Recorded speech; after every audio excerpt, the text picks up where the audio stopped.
qofka hadday gasho rumaysto inuu ilaahay uu arkayo waxa kale oo dhami way hagaagaan waxay culamada taariikh wariyaan cumar bin al-Khattab waqtigii uu amiirul mu'miniinka ahaa buu habeenkii intuu ninka haysto ayuu wuxuu soo mari jiray xaafadaha iyo dadka wuxuu eegi jiray bal cid cabanaysa wax dhiboo jira kormeer habeen buu soo socday dabeetana wuxuu maqlay xaafad inan iyo hooyadeeda wada hadlaya islaanta waxay tidhi nacaanihi biya ma ku dartay nacaanihii suuqa aroorta la geynayay ayay islaantu rabtaa in la badxo biyo lagu daro markaasay inantay waxay tidhi hooyo cumar baa mamnuucay oo yidhi lama ogola caanaha in biyo lagu daro islaantii baa waxay tidhi ina amiiru اlmu'miniina laa yaraaka الآn laa yaraaki الآn amiiru اlmu'miniinku dee hadda ku arki maayee tire shaqada inoo qabo amiiru اlmu'miniinku hadda ina arki maayee shaqada qabo bay tidhi inantii baa waxay tidhi إذا كان أمير المؤمنين لا يرانا فإن رب أمير المؤمنين يرانا هدان مدحوينه إن أركينين أمير المؤمنين كالرب جيبا إن أركيا بيتري إلهي با إن أركيا سيدا أوجد ما الصورة قال بيتري إن مركو أمير المؤمنين كو أما إلهي مركدتكو تشوغان إن نطيعه مركان كليو بحنا إن عاصية صورة قال ما marka dadku ay arkayaan inaan ilaahay ka cabsado aanan caana badxin marka aan gaar u baxana inaan wax badxa suurtagal maaha waxay yidhaahdaan cumar baa guriga albaabkiisii buu calaamadiyey dabeetana waraysi buu doonay wareerkaasi waa kuwama reerkii baa loo sheegay inantii baa looga warramay inantaa miyaa la qabaa may inamadiisiiba isugu yeedhay dabeetana wuxuu yihi waryaadhe anigu nin weynoo da-aan oo hadda dumar warkood ma hadal hayo laakiin haddaa cid un guursanaysaan reerkaa inanta joogtaa waa inan ilaahay ka cabsanaysee warardoo taa guursada inamadiisii mid ka mida baa guursaday waxay idhahdaan waa cidduu ka tafiirmay bay idhahdaan cumar bin cabdilcaziiz amiirulmu'miniinkii cadaaladda badnaa ee iyaga ka dambeeyey waa tafiirtii gabadhaa yar baa la idhahdaa oo habeenkaa dhegaysanayey cumar bin khataab waxaynu uga dan leenahay haddii uu qofku ilaahay cabsidiisa ku waaweynaato oo uu cibaadadiisa ixsaan ula yimaado cibaadadaasa waxay keensanaysaa inay xumaha kaloo dhan ka reebto iyadaa keensanaysa hadday salaadiisu dhab noqoto uu rabbigii habeenkii ku xidhmo waxay idhahdaan markii waktiyadii hore nin baa ayaa qola saxaabi yidhahdaa ninka hebele habeenkiina salaaduu tukadaa maalintiina waxbuu yaro qaadqaadaa nebigoo maqlaya calayh isalaatu wasalaam markaasuu nebigu wuxuu ku yidhi sidaa aad sheegaysaan hadday jirto ina salaatuhu satanhaaha buu nebigu yidhi salaadiisaa ka reebi doonta yacni war kale uma baahna hadduu nin habeenkii intuu istaagan yahay oo rabbigii ku xidhma dabeecada noocaasi ah inuu rabbigii ku xidhan yahay iyadaa samayn doonta buu nebigu leeyahy inay noloshiisa kantaroosho oo gacantiisa kantaroosho u qof dhowr soo noqdo daba ayuha alxiba waxaan leenahay meel kasta aad joogtaan ilaahay ku xidhma ku xidhnaantaynu ilaahay ku xidhanayna xidhnaan dhadhan samaynaysa aan ku xidhnaano inay cibaadadaynu samaynayna noqoto cibaado macno samaynaysa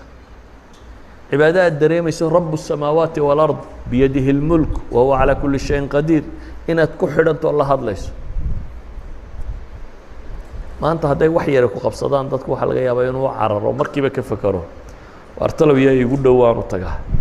saaxiib qaraabo tol ya waxaba albaab ka dhow baa jira haddaad barato albaab haniya oo wax waliba agtiisa yaalinoo ka dhow baa jira waa intaad habeenkii istaagta inaad rabbiga baridid oo tukatid albaabka ilaahay baa ka basharka ka dhow laakiin maadaama maadiyaadku inagu tiro bateen akhiiran waxaynu noqonnay dad asbaabtuun ictimaado unoo sababtu ay u muuqato laakiin rabu الsamaawaati walardi musabibu lasbaabka baanu inoo muuqanin sababtaba ilaaha fudaydiya idan haddaynu rabno noloshan adduun inay fududaato dadka marka la yidhahdo cibaadaysto caynkan waxay ka fakeraan unoo is idhaahdaan dee aakhira loo jeedaa inay ku anfacdo war aakhira uma jeedno tan bay ku anfacaysaa tan aynu joogno aynu rabnaa wixii hagaajin lahaa nolosheenna inay nolosheennan adduunyo shaqadeennu aqoonteennu cilmigeennu caafimaadkeennu tacliinteennu dadnimadeennu inay hagaagtaynu rabnaa waxaynu leenahay waxay ku hagaagaysaa markaynu xidhiidhkeennu ilaahay la leenahay uu qurux badnaado markaynu gaadhno xad ducadeenna rabbi aqbalo markaynu gaadhno xad waxaynu doonayno inuu ilaahay weydiisano xad aynu basharkaba ka maarmi karno oo al-unsu maca allaahi gaadhno inaynu ilaahay u heshanno oo markaad qur-aanka akhrinayso uu dhadhan kuu sameeyo kuu macaanaado oo markaad salaad tukanayso uu kuu macaanaato oo markaad wardinayso ay kuu macaanaato oo cibaadaadku dhadhan kuu sameeyaan oo xumuhu kala qadhaadhaado xumuhu iyo xanta iyo warka torrogta iyo beenta iyo waxaan adduun iyo aakhira toona wax ka tarin dadku inta badan wuxuu wadaa kuwa psychologiga waxay idhahdaan marar badan baan bini aadamku caqligiisa isticmaalin bay idhahdaan ee bulshada iyo dadka iyo waxaan u arkay iyo waxa uu iskaga dhaqmaa waayo hadduu caqliga isticmaali lahaa bay leeyihin wax badan muu sameeyeen inaan dadku caqliga isticmaalin miyaa u baahantihin proof soo dadku sigaarka ma cabo muxuu taraa cid tidhi sigaar baa wax tarta miya maqasheen mid caalima mid culamaa mid saynisyahana mid cid tidhi sigaar baa faa'iida le ma maqasheen maya waxyeelle ma leeyihi dee kuwa soo sameeyaa dusha kaga qoray sigaarka dushiisa maxaa ku qoran war waa khatare ha isku cabbin waxaa laga qaadaa kansar iyo waxaase waa khatare ha cabbin baa ku dul qoran dushiisa ku qorantay ka warra adigoo arkaya haddii lagu idhaho caagada tani war waa suna ha isku cabbin aad tidhaha may waa iska yaro qurqurinaya caqligu miyuu jiraa mise ma jiro yani caqliga lama isticmaalin idan bini aadamkan aad arkaysaa marar badan buu isagoo caqligiisa qaba uu diidaa inuu isticmaalo oo naftiisa iyo shahwaatu nafsi iyo waxa iska doondoonayso kale uu isticmaalayo matala khamri aadanahoo dham wuxuu rumaysayay one of the poisonous waxyaabaa ugu boysinsan dunida inuu ka mid yahay alcoholku waa poison waxba ma taro haddana waddanada aleedin horay u mareen waxay idhahdeen laba habeen dadku way fasaxayeen inay waashaan shanacshana waa la shaqeeyaa labana waa la waalaadaa waddanka in yaroo ilaalisaa looga tagaa oo la yidhaahdo iyagu gaadhkay ku jiraan iyo waxaasay ku jiraan intaasaa waddanka o dhan ilaalinaysaa waddanka intiisa kale maxay labada habeen u fasaxiyeen inay waashaan ka warran dad dhan oo isku waafaqay ummadda intay ugu badan laba habeen ha waalato in yarina ha miyar qabto waddanka ha ilaaliso yani ma caqligaa la isticmaalay waxaan uga dan leeyahay war diintan iyo cibaadaadkan haddaa si dhaba u raacdaan caqligiinaa ifi doona caqligiinaa noqon doona ku garta maxaa wanaaga maxaa xuma ah qur-aanka iyo diintana akhriyaysaa baa dhadhan idiin samayn doonta marka waxaad macaansan doontaa oo dhadhan kuu samaynaysa ilaahay ariiqiisan inaad hayso aakhirana kulama sugayse inaad dunida tan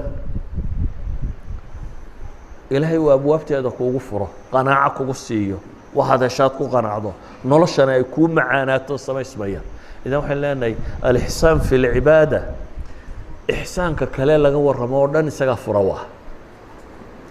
waalid ha loo samafalo jaar ha loo samafalo asagoon ha loo samafalo masaakiina waxaasoo dhan waxa fura u ah kani hadduu hagaago xidhiidhkaynu ilaahay la leenay subxaanaه wa tacaala oo nebigu markii la weydiiyey uu ku tilmaamay an tacbud allaha kaannaka taraah fain lam takun taraah fainahu yaraak salى اllahuma calى nabiyina mxamedi wعalى alih وصaxbi waslm walxamdu lilahi rabi اlcaalamiin ilahay jidka quman haynu